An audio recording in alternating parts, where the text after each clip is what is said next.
Et voilà, au bout de mes 90 jours de rétention séminale, je la continue un petit peu, mais je me dis que ça serait bien de charbonner un peu une demoiselle pour rester un peu en nofap, reprendre une vie sexuelle plutôt normale. Et puis je me dis, voilà, maintenant que je suis célibataire, autant un peu en profiter. Et bon voilà, je vois une demoiselle, je prends son numéro, on se revoit dans un bar, pas très loin de chez elle, on va chez elle. Une soirée qui, somme toute, aurait dû très bien se finir, et en fait, d'un certain point de vue, elle s'est plutôt bien finie. Alors que on finit le rapport, je décide de... Enfin, ce que tu fais à la fin de tout rapport, normalement, c'est que tu enlèves le préservatif, tu fais le petit nœud, tu poses ça à côté, t'entames la discussion post-coïtale et tu ronfles. À peu près ça, ou tu te casses, ça dépend à peu près du mood un peu des choses. Et je remarque qu'il n'y a pas de truc sur ma queue à ce moment-là. Je me dis, bon, voilà, je sens pas au bout, donc je me dis, ça a craqué, non, ça n'a pas craqué. Donc je demande à la demoiselle si c'est pas resté coincé en elle, parce que ça peut arriver, ça, mais en général, ça veut dire que tu as choisi trop grand, or là c'était ma taille. Bon, je comprends pas. Elle me fait, bah non, je l'ai retiré. Quoi? Comment ça tu as retiré? Bah oui, les autres mecs, ils aiment bien quand je retire la capote pendant l'acte. Je pensais que tu t'en étais rendu compte. Comment ça? Quoi? Bon, sous mon effet un peu de sidération, je me dis, mais c'est pas possible. Je fais, mais tu te fais dépister au moins dans ce cas-là, un minimum. Elle fait, bah non. Je lui explique le concept de VIH. Elle fait, bah oui, je sais, mais ça va, c'est pas risqué, on a porté la préservatif au début. Donc je me rends compte qu'il y a des personnes qui ne savent pas comment fonctionne un préservatif, qui se permettent de le retirer. Bref, je lui explique tout ça, je lui dis que c'est une agression sexuelle, ma santé sexuelle, et qu'en plus c'est quand même, psychologiquement c'est vraiment pas ouf pour la personne qui subit ça. Et elle fait, bah oui, mais tu t'es rendu compte? Bah non, pas du tout, et en fait tu m'as pas demandé à l'oral, mais ça aurait quand même pu être la moindre des choses. Parce que moi, jamais de la vie, je retire une capote avec une personne si j'ai pas un papier où c'est marqué séropositivité négative. Enfin, sérologie négative. Voilà, où c'est marqué séronégatif. Jamais je fais ce genre de... Jamais. Et donc je me retrouve le lendemain au Cégide à devoir expliquer au docteur que il faut que... Voilà, il y a eu des risques qui ont été pris. L'infectiologue en question... me dit que c'est pas possible. Enfin voilà, faut commencer un TPE, faut faire des dépistages, donc voilà, dépistage négatif sur le premier coup, mais ça veut dire que c'est pas instantanément que ça se déclare. Donc au moins je sais que j'étais négatif avant, mais ça je le savais déjà.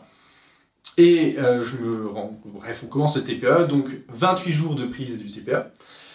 Et puis, je me suis dit, et si j'en faisais une vidéo? Parce que c'est un sujet qui est quand même ultra malsain de se dire que, voilà, j'ai potentiellement chopé le VIH, que je sais pas la personne où elle en est, que c'est des choses qui peuvent arriver. Une capote qui craque, une piqûre dans un bar, parce que tu connais, voilà, c'est des choses qui sont beaucoup arrivées cet été.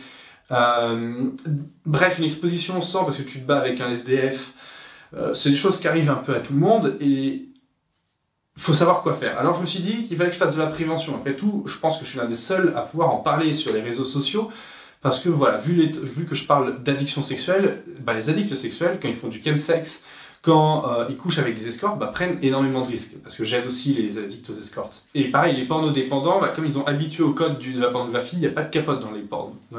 Donc je me dis que je vais faire une vidéo. Et donc je me renseigne. Alors le TPE, en quoi ça consiste? Parce que ça, c'est ce que moi j'ai eu. Tu prends ça dans les 12 à 48 heures après. Plus c'est tôt, mieux c'est, et plus tu vas avoir un pourcentage de réussite si la personne avait le VIH pour pas que tu le chopes. Et pareil, ça fonctionne aussi sur l'hépatite B. Et avec ce TPE, c'est 28 jours, ça a de gros effets secondaires. Moi, j'en ai pas eu, mais les effets secondaires, ça va être surtout maux de tête, vomissements, compagnie. C'est très pénible à prendre parce que c'est une très grosse pilule et tu dois à tout prix prendre ça à heure très régulière avec un corps gras pendant les 28 jours. En plus, ça coûte cher, c'est-à-dire que la plupart des pharmacies ne l'ont pas avec elles, c'est-à-dire que quand tu vas au Cégide, ils vont te fournir les 2-3 premières pilules pour te lancer le temps que les pharmacies commandent. Et ça coûte, la boîte, ça coûte 500 € à peu près, donc les pharmacies n'en ont pas. C'est totalement remboursé par la sécurité sociale, par chance, mais voilà, c'est un truc qu'il faut faire pendant 28 jours. Et au bout de 28 jours, tu attends encore 2 petites semaines, tu fais un premier bilan, donc moi j'ai la chance de l'avoir fait et donc c'est négatif, mais il est faussé malheureusement. Il n'est pas à 100%, Et donc, tu dois encore attendre plus de semaines pour refaire un autre bilan. Sachant qu'il ne faut pas vérifier que VIH et hépatite B, il y a un tas d'autres saloperies que tu peux transmettre, chlamydia, gonocoque, syphilis. Bref, quand il s'agit de se refiler la ch'touille, ne t'inquiète pas, les humains sont plutôt efficaces. Dans toute cette histoire, moi je me retrouve une séronégative, donc je suis ultra content. J'ai commencé une vaccination pour l'hépatite B et j'ai pas chopé l'hépatite B. Donc comme ça, en plus, ça sera assez pratique pour l'avenir. Et puis, bon, syphilis compagnie, tout est négatif, tout est nickel. J'ai eu énormément de chance.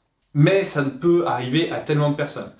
Et si un jour, tu vois, tu commences à avoir des rapports sexuels à risque, parce que ça touche beaucoup les addicts sexuels, donc tout ce qui est escorte, le fait de pratiquer le chemsex, ce genre de choses, un truc qui va être ultra efficace, c'est de faire ce qu'on appelle une PrEP. C'est quelque chose que tu prends avant les rapports et qui va te protéger à 100%.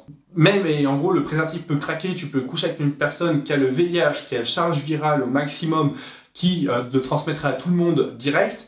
En fait, toi, tu couches, t'as rien. La PrEP, c'est ultra puissant. Alors par contre, ils vont te le donner que si vraiment tu n'as pas déjà le VIH, donc il faut faire des tests régulièrement, c'est un peu pénible. Et que si tu as vraiment des trucs à risque, parce que c'est quand même un certain coût. Et c'est surtout efficace chez les hommes. C'est-à-dire que pour les hommes, tu prends ça une demi-heure avant, enfin, tu prends ça une demi-heure, une heure avant le rapport. Et puis après, tu en prends une le lendemain, 24 heures après, et une le surlendemain, 48 heures après, et puis c'est bon, t'es clean. Pour les femmes, c'est la même chose, sauf que c'est pas 24-48 heures après, c'est pendant 7 jours après, donc c'est beaucoup plus pénible, mais c'est aussi efficace. Donc maintenant, tu sais que ça existe et que tu sais si un jour tu vas prendre des risques sexuels avec une personne que tu ne connais pas, que être sous PrEP, ou que voilà, tu es un addict sexuel et que voilà, tu couches avec des escortes, voilà quelque chose que je te recommande fortement de faire. Toujours garder le préservatif dans le maximum des cas, mais un préservatif, ça craque malheureusement. Eh bien ça te protégera du VIH et de ne pas l'avoir. Et puis, avoir le VIH, bon, alors c'est quelque chose de pénible, mais on n'en meurt plus. Parce que oui, il y a un truc qui s'appelle la trithérapie. C'est un truc à prendre tous les jours, c'est un médicament. Bon, il y a des effets secondaires assez chiants, mais au moins, avec ça, ça réduit la charge virale quasi à zéro. Et en fait, le VIH n'est plus transmissible, on va pas mourir du VIH, qu'on peut avoir des enfants, on peut faire quasiment tout ce qu'on veut. Bon, on peut pas donner son sang, on peut pas s'engager dans l'armée. Pour certains prêts à la banque, ce genre de choses, les assurances vie, tout ça, c'est des choses qui sont extrêmement compliquées. Mais globalement, ça simplifie la vie. Et en fait, le VIH, c'est beaucoup moins grave qu'avant.